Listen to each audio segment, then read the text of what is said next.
Terrorism is global in nature. The range demonstrated by attacks such as that in Paris or San Bernardino is equal to the range of the terror caused by that violence.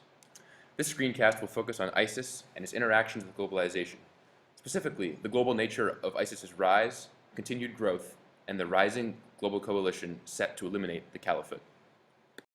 Iraq became a breeding ground for extremism long before what many consider the catalyst of Islamic terrorism in Iraq, namely the U.S. invasion of 2003. The country was wrought with sectarian tensions and radicals, thanks to Saddam's iron grip on power. Author Amatzia Baram claims Iraq was, quote, no longer a moderately religious society with a large number of secular individuals and a modernizing secular ruling class, but a country on the way to deep religiosity, unquote. According to New York Times, ISIS is the afterlife of Saddam's regime. In 2003, a coalition of countries, but mostly the United States, invaded Iraq and toppled Saddam's regime, and troops occupied the country for the next 8 years.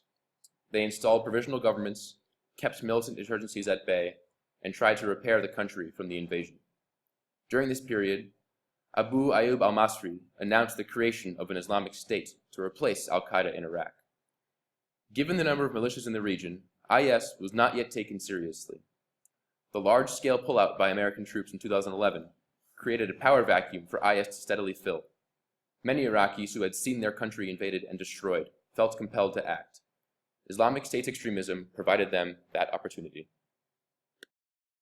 Further geopolitical destabilization occurred in 2011, when the Arab Spring made its way to Syria. The chaos from the Syrian civil war gave IS the opportunity to expand into Syria, thereby making it the Islamic State of Iraq and Syria, or ISIS. In both the case of Iraq and Syria, ISIS benefited from the instability wrought from global influences. The coalition against Hussein in the case of Iraq, in the case of Syria, Facebook. From this beginning, ISIS was able to consolidate power and make a leap other extremist groups have been unable to do in the past, amass territory. The history of Iraq and Syria in the context of ISIS is full of examples of globalization in action. Perhaps most important is Saddam's use of the imaginary to gain power in Iraq. First, Saddam's Baathism espoused the notion of an Arab imaginary to gain popular support as a unifier. He then manipulated this shared consciousness of Iraqi Arabs towards one of religious sectarianism.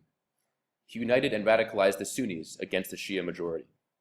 This evolution of what constitutes, quote-unquote, us, allows for a quote-unquote them to unite against.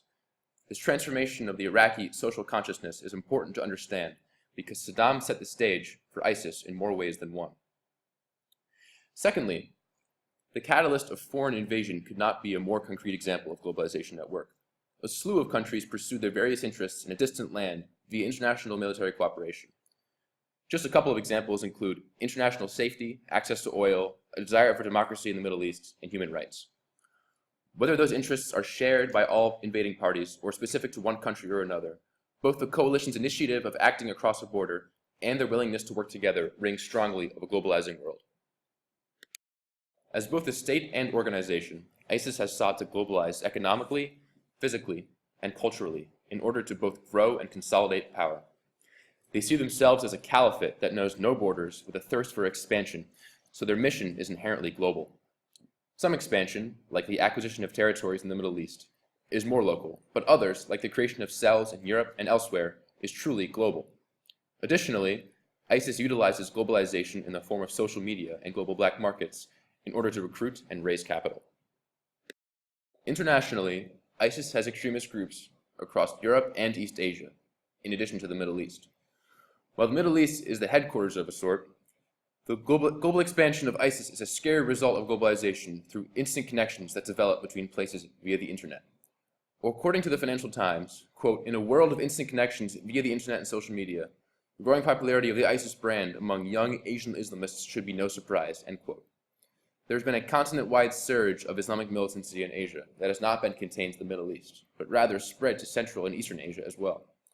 Combined with smaller pockets of local extremist groups, the spread of Islamic militancy has been fueled by online recruitment campaigns through Twitter, other social networks, and the deep web. It has become a matter of great concern across Asia because the combination of Islamic globalization as well as a range of local brands have created a scary presence. Without much difficulty, extremist groups can find young people willing and eager to kill innocent people regardless of race or religion. Of course, ISIS is working to have more men in the Middle East and Europe. Despite a lack of territory in Europe, ISIS does have several areas where it exerts influence, including the Brussels district of Molenbeek. In Europe, ISIS works in cells, which are small groups of jihadists. These men and women often have European passports and can freely move throughout Europe. These cells are focused on large terrorist attacks that receive much more press attention than similar attacks in the Middle East. Examples of these attacks include the one in Paris and the San Bernardino shooting. The goal of these attacks is purely to spread fear, in contrast to violence in the Middle East, which is meant to claim territory and enforce Sharia law. The weapon ISIS has that separates it from other extremist groups is Twitter. The New York Times said that ISIS has taken media production to a level of quality similar to MTV. Using a vast network of supporters, ISIS is able to propagate their message instantly and to a wide audience. The three main goals of their Twitter campaign is to radicalize, recruit, and finance. The majority of the tweets sent by ISIS are calls to jihad, which are often accompanied by news of their successes in some form or another. Often these tweets are accompanied by graphic images or videos of torture and executions. Many other extremist groups use Twitter, but the techniques ISIS uses set them apart. They use an app called the Dawn of Glad Tidings, which gives ISIS access to the user's Twitter accounts.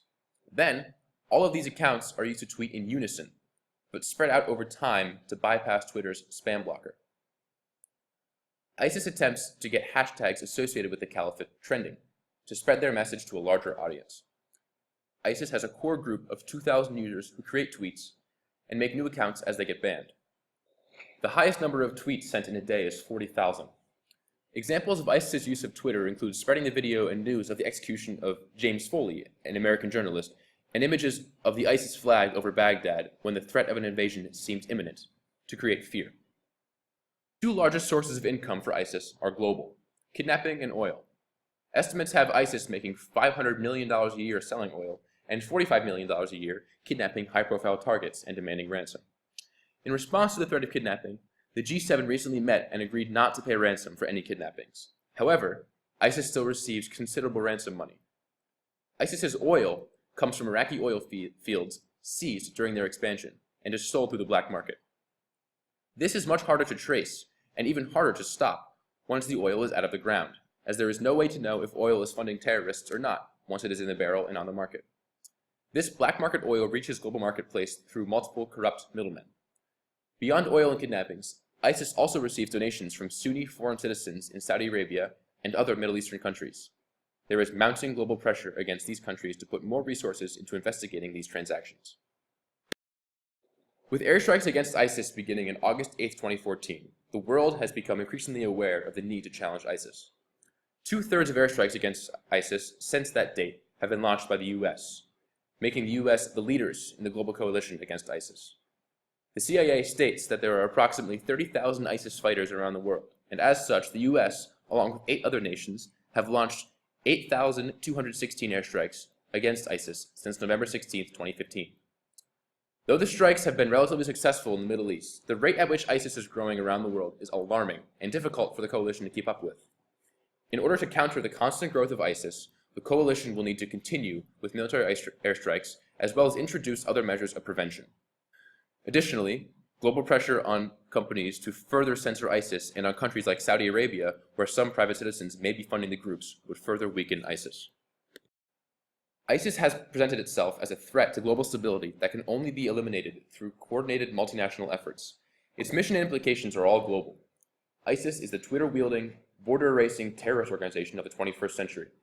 Global imaginary brought by ISIS was palpable after the Paris attacks. People all over the world realized that they weren't that different from each other, and everyone was vulnerable. Facebook feeds were covered in support in a plethora of languages, bearing the same message: Je suis Paris. ISIS has brought people together to face the threat of jihad.